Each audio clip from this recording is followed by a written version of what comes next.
Act 4 of An Enemy of the People by Henrik Ibsen. Scene: a big old-fashioned room in Captain Horster's house.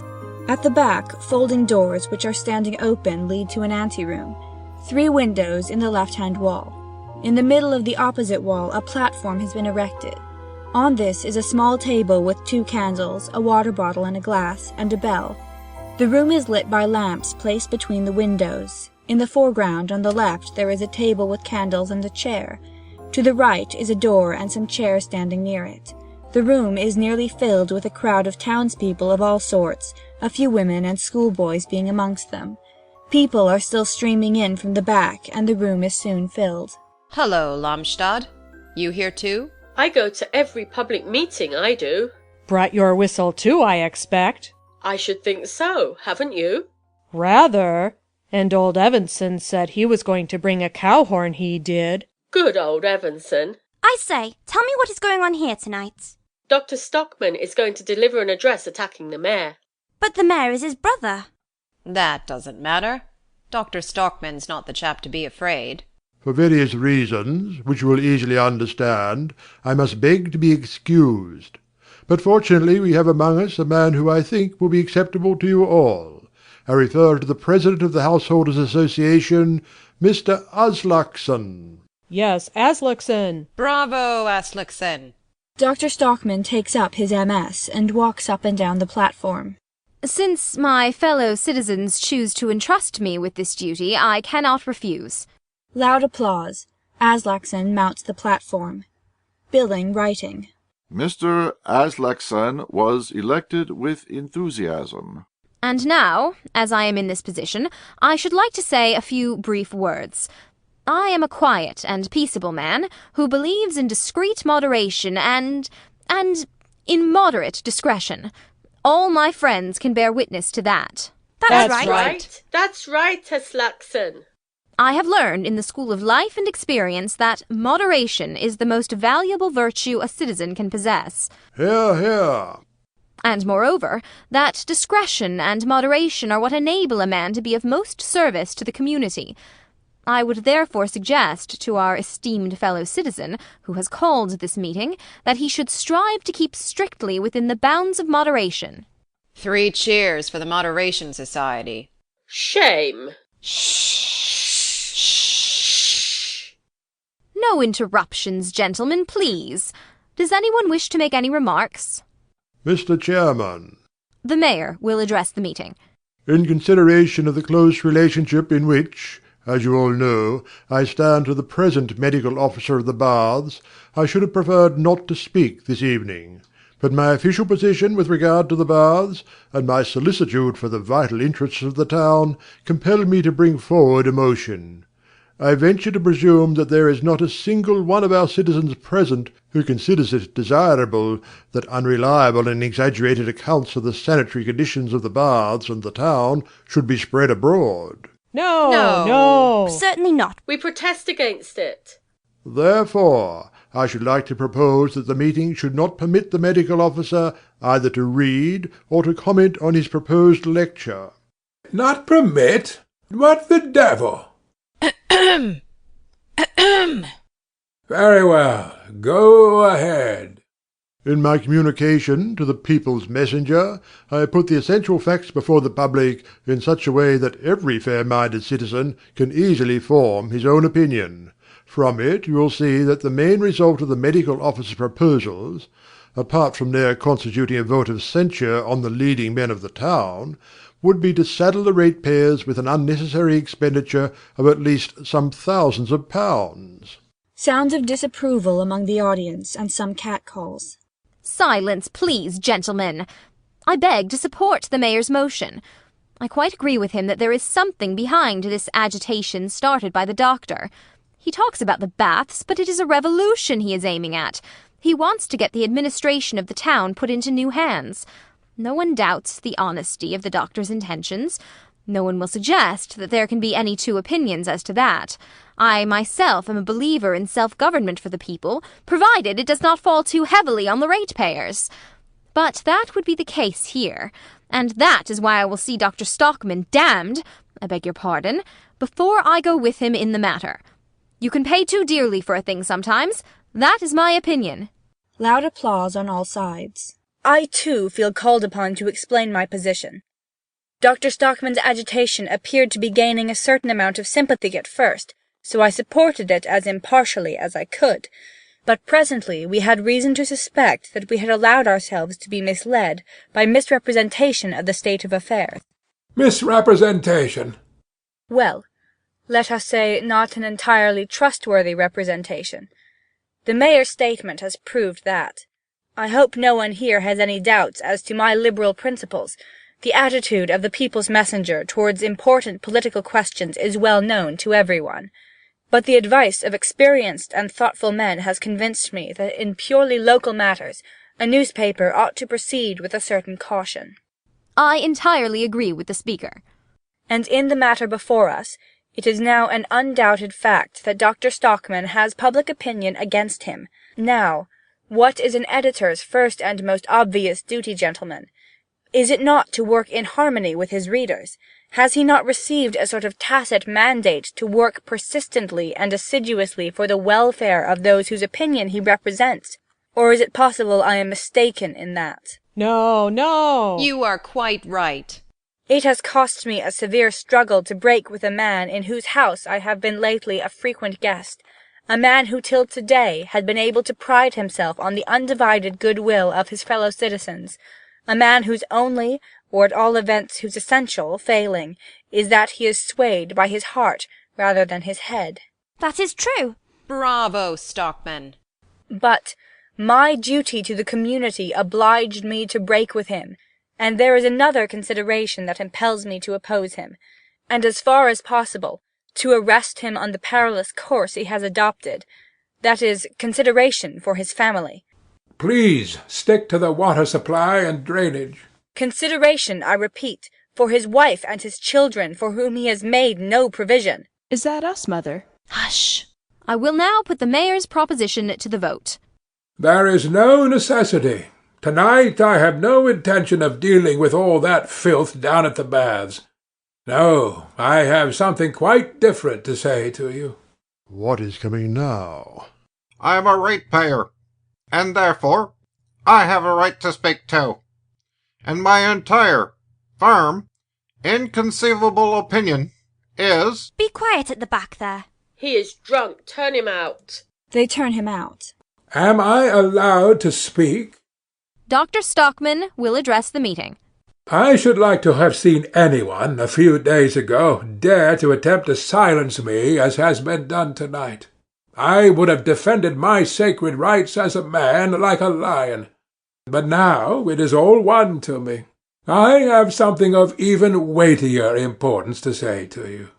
The crowd presses nearer to him, Morton Keel conspicuous among them. I have thought and pondered a great deal these last few days. Pondered over such a variety of things that in the end my head seemed too full to hold them. Ahem.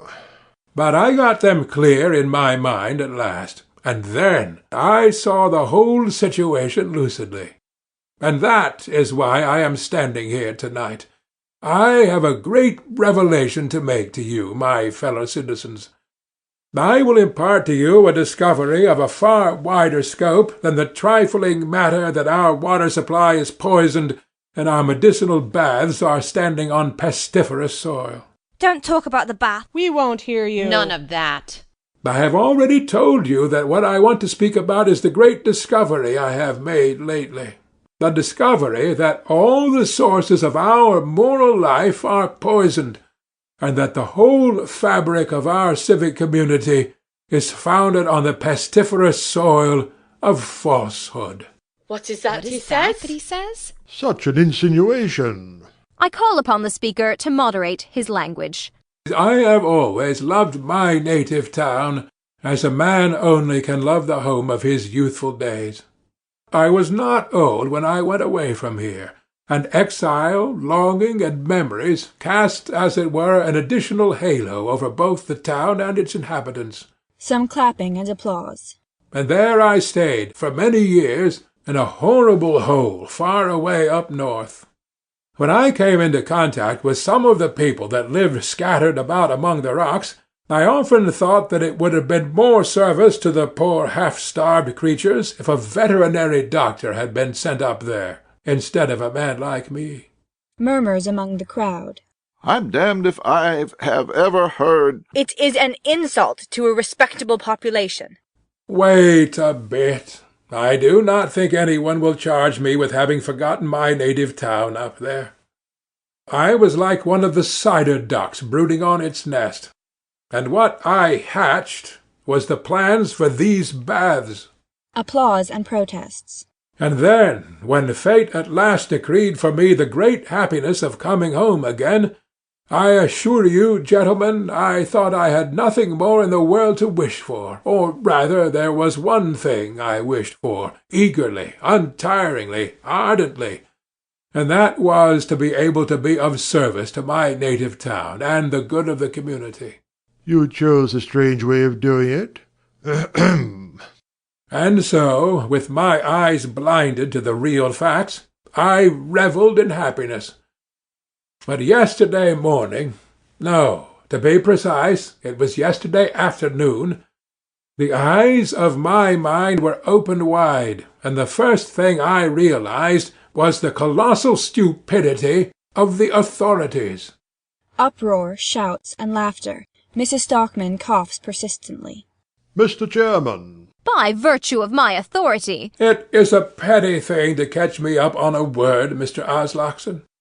What I mean is only that I got scent of the unbelievable piggishness our leading men had been responsible for down at the baths. I can't stand leading men at any price. I have had enough of such people in my time. They are like billy-goats on a young plantation. They do mischief everywhere. They stand in a free man's way, whatever way he turns, and what I should like best would be to see them exterminated like any other vermin. Uproar. Mr. Chairman, can we allow such expressions to pass? Doctor? I cannot understand how it is that I have only now acquired a clear conception of what these gentry are, when I had almost daily before my eyes in this town such an excellent specimen of them, my brother Peter, slow-witted and hide-bound in prejudice. Laughter, uproar, and hisses. Mrs. Stockmann sits coughing assiduously. Aslaksen rings his bell violently. The drunken man, who has got in again. Is it me he is talking about? My name's Peterson. All right. But devil take me if I... Turn out that drunken man. Turn him out. He is turned out again. Who was that person? I don't know who he is, Mr. Mayor. He doesn't belong here. I expect he's a navvy from over at... He had obviously had too much beer. Proceed, doctor, but please strive to be moderate in your language. Very well, gentlemen, I will say no more about our leading men. And if anyone imagines from what I have just said that my object is to attack these people this evening, he is wrong, absolutely wide of the mark. For I cherish the comforting conviction that these parasites, all these venerable relics of a dying school of thought, are most admirably paving the way for their own extinction. They need no doctor's help to hasten their end, nor is it folk of that kind who constitute the most pressing danger to the community. It is not they who are most instrumental in poisoning the sources of our moral life and infecting the ground on which we stand. It is not they who are the most dangerous enemies of truth and freedom amongst us. Who then? Who is it? Name! Name! You may depend upon it, I shall name them. That is precisely the great discovery I made yesterday. The most dangerous enemy of truth and freedom amongst us is the compact majority. Yes, the damned compact liberal majority.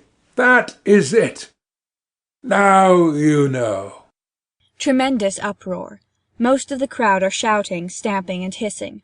Some of the older men among them exchange stolen glances and seem to be enjoying themselves. Mrs. Stockmann gets up, looking anxious. Ayleaf and Morton advance threateningly upon some of the schoolboys who are playing pranks. Aslaksen rings his bell and begs for silence.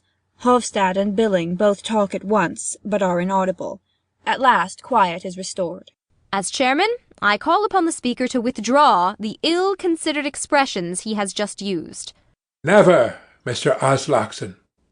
It is the majority in our community that denies me my freedom and seeks to prevent my speaking the truth. The majority always has right on its side. And truth too, by God.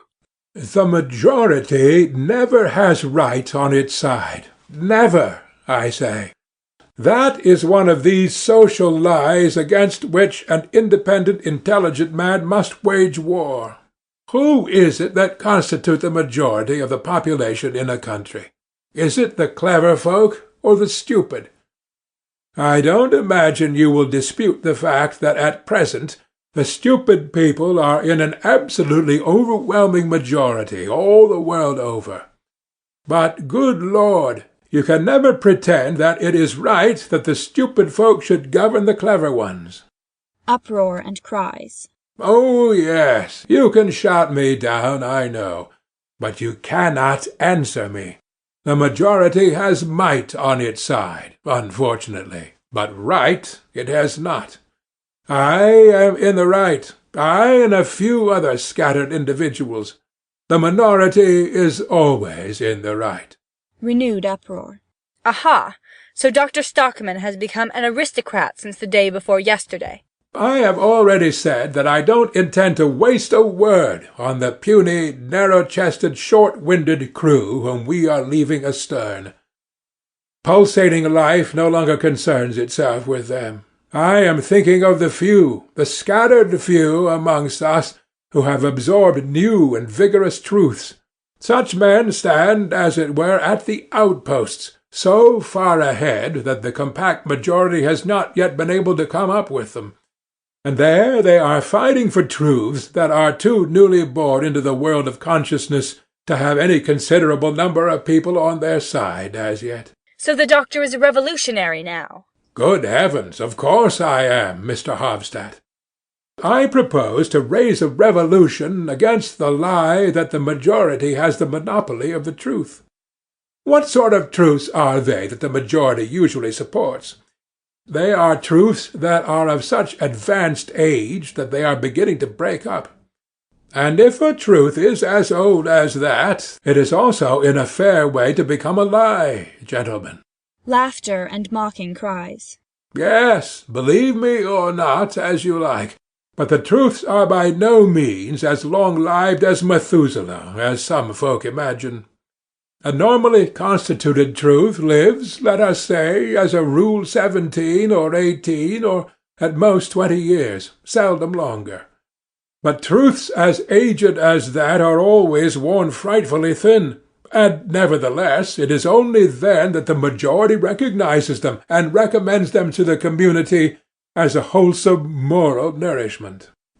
There is no great nutritive value in that sort of fare, I can assure you, and as a doctor I ought to know. These majority truths are like last year's cured meat, like rancid, tainted ham, and they are the origin of the moral scurvy that is rampant in our communities. It appears to me that the speaker is wandering a long way from his subject. I quite agree with the chairman. Have you gone clean out of your senses, Peter? I am sticking as closely to my subject as I can, for my subject is precisely this, that it is the masses, the majority, this infernal compact majority, that poisons the sources of our moral life and infects the ground we stand on. And all this because the great, broad-minded majority of the people is prudent enough to show deference only to well-ascertained and well-approved truths. Ah, my good Mr. Hofstadt, don't talk nonsense about well-ascertained truths.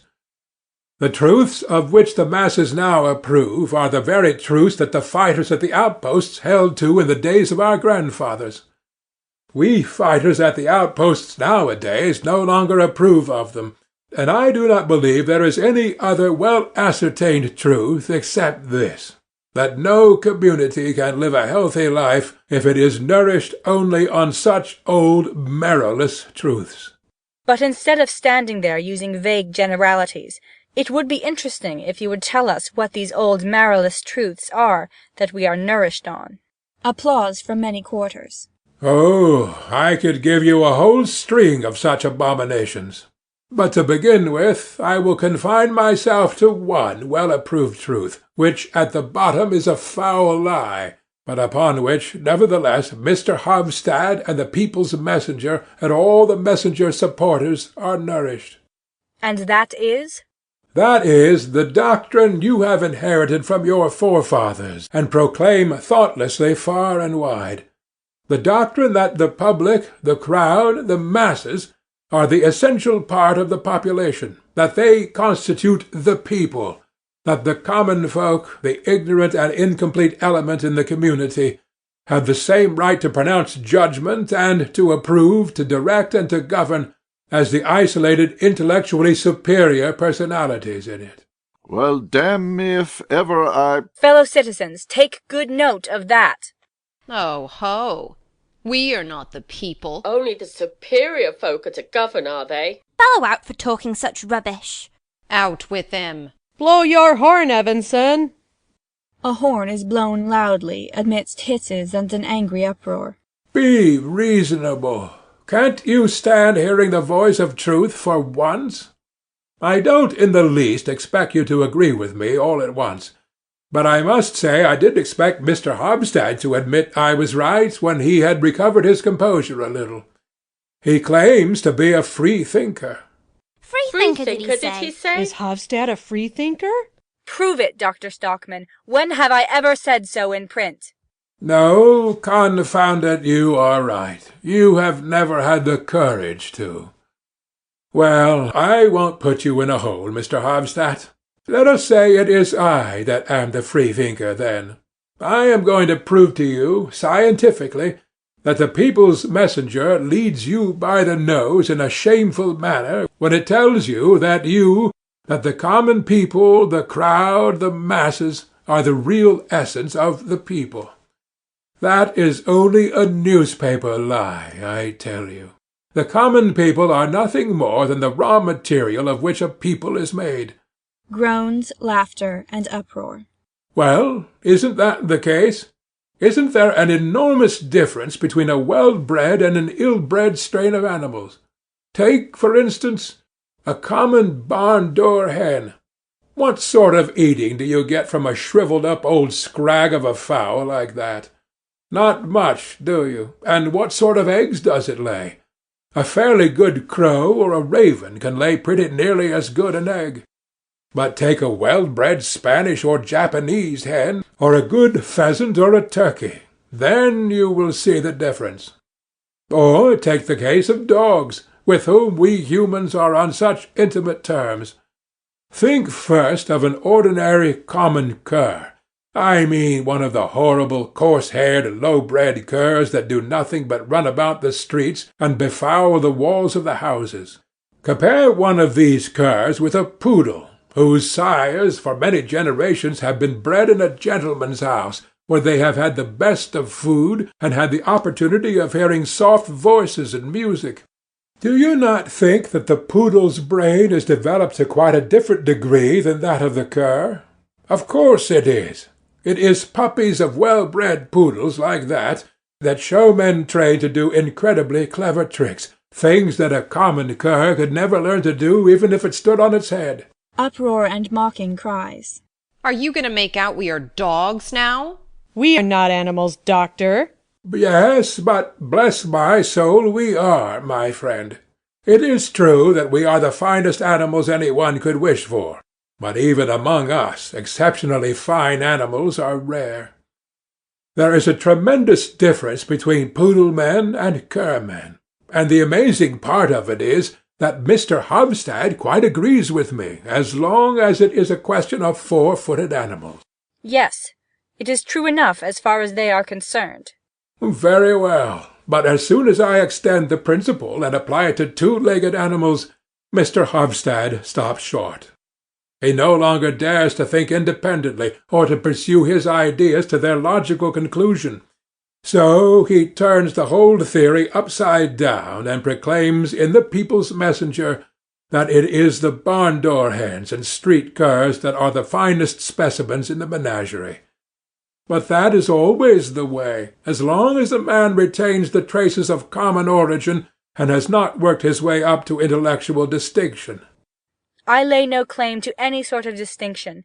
I am the son of humble country folk, and I am proud that the stock I come from is rooted deep among the common people he insults. Bravo, Hofstad! Bravo! Bravo! Bravo!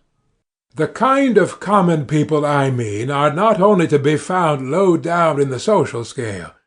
They crawl and swarm all around us, even in the highest social positions.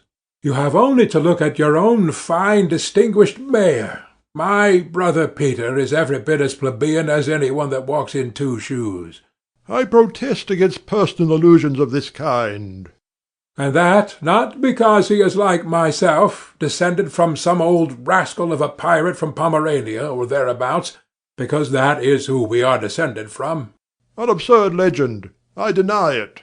But because he thinks what his superiors think, and holds the same opinions as they. People who do that are, intellectually speaking, common people, and that is why my magnificent brother Peter is in reality so very far from any distinction, and consequently also so far from being liberal-minded. Mr. Chairman! So it is only the distinguished men that are liberal-minded in this country. We are learning something quite new. Yes, that is part of my new discovery, too. And another part of it is that broad-mindedness is almost precisely the same thing as morality. That is why I maintain that it is absolutely inexcusable in the People's Messenger to proclaim day in and day out the false doctrine that it is the masses, the crowd, the compact majority, that have the monopoly of broad-mindedness and morality, and that vice and corruption and every kind of intellectual depravity are the result of culture, just as all the filth that is draining into our baths is the result of the tanneries up at Moledal. Uproar and interruptions. Dr. Stockmann is undisturbed, and goes on, carried away by his ardour, with a smile. And yet this same People's Messenger can go on preaching that the masses ought to be elevated to higher conditions of life. But bless my soul, if the Messenger's teaching is to be depended upon, this very raising up the masses would mean nothing more or less than setting them straightway upon the paths of depravity. Happily, the theory that culture demoralizes is only an old falsehood that our forefathers believed in and we have inherited. No, it is ignorance, poverty, ugly conditions of life that do the devil's work. In a house which does not get aired and swept every day, my wife Catherine maintains that the floor ought to be scrubbed as well, but that is a debatable question.